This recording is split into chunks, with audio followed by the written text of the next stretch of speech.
صحیح مسلم حدیث نمبر 121۔ ابو بکر بن ابی شیبہ، ابو قریب اور اسحاق بن ابراہیم سب نے وقیع سے حدیث سنائی۔ ابو بکر نے کہا وقیع نے ہمیں زکریا بن اسحاق سے حدیث سنائی۔ انہوں نے کہا مجھے یحییٰ بن عبداللہ بن صیفی نے ابو معبد سے حدیث سنائی۔ انہوں نے سیدنا ابن عباس رضی اللہ عنہما سے اور انہوں نے حضرت معاذ بن جبل رضی اللہ عنہ سے روایت کی۔ ابو بکر نے کہا بعض اوقات وقیع کہا ابن عباس رضی اللہ عنہما سے مروی ہے کہ حضرت معاذ رضی اللہ عنہ نے کہا مجھے رسول اللہ صلی اللہ علیہ وسلم نے بھیجا اور فرمایا تم اہل کتاب کے قوم کے پاس جا رہے ہو،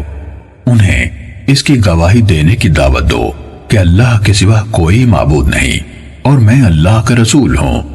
اگر وہ اس میں تمہاری اطاعت کریں تو انہیں بتانا کہ اللہ تعالیٰ نے ان پر ہر دن رات میں 5 نمازیں فرض کی ہیں۔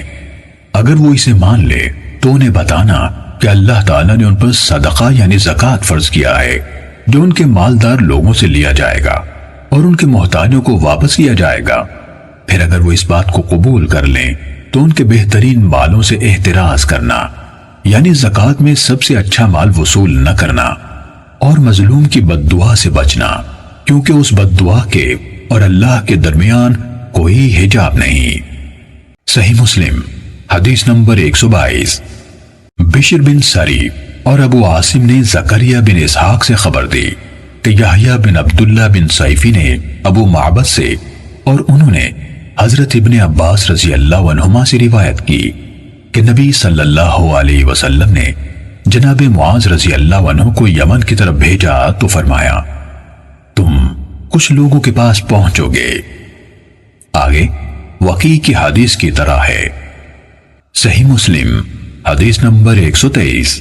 اسماعیل بن عبیہ نے یحییٰ بن عبداللہ بن صیفی سے، انہوں نے ابو معبد سے اور انہوں نے حضرت ابن عباس رضی اللہ عنہما سے روایت کی کہ جب رسول اللہ صلی اللہ علیہ وسلم نے معاذ رضی اللہ عنہ کو یمن بھیجا تو فرمایا تم ایک قوم کے پاس جاؤ گے جو اہل کتاب ہیں، تو سب سے پہلی بات جس کی طرف تمہیں ان کو دعوت دینی ہے اللہ تعالیٰ کی عبادت ہے۔ جب وہ اللہ کو پہچان لے تو انہیں بتانا کہ اللہ تعالیٰ نے ان کے دن اور رات میں ان پر 5 نمازیں فرض کی ہیں۔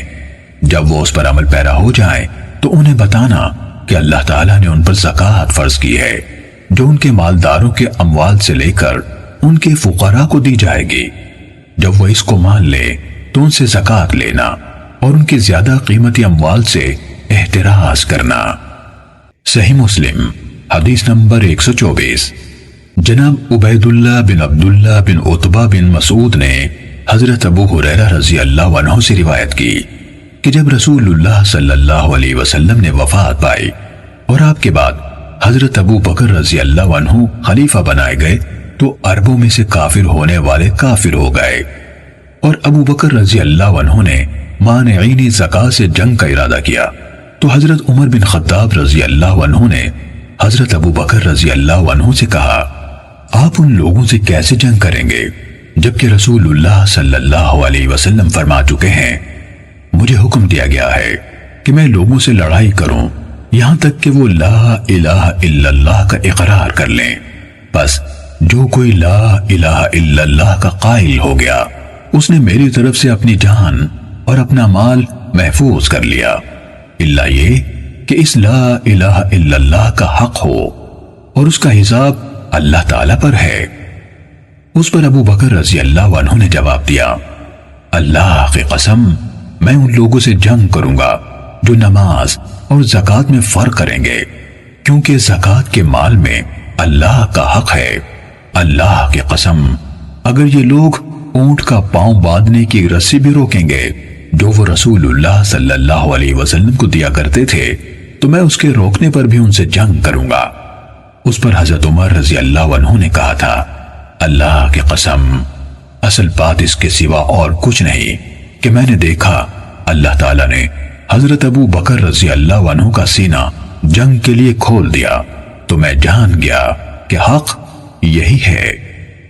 صحیح مسلم حدیث نمبر 125۔ سعید بن مسیب نے بیان کیا کہ حضرت ابو ہریرہ رضی اللہ عنہ نے انہیں خبر دی کہ رسول اللہ صلی اللہ علیہ وسلم نے فرمایا، مجھے حکم دیا گیا ہے کہ میں لوگوں سے جنگ کروں یہاں تک کہ وہ لا الہ الا اللہ کے قائل ہو جائیں۔ چنانچہ جو لا الہ الا اللہ کا قائل ہو گیا اس نے میری طرف سے اپنا مال اور اپنی جان محفوظ کر لی، الا یہ کہ اس اقرار کا حق ہو اور اس شخص کا حساب اللہ کے سپرد ہے۔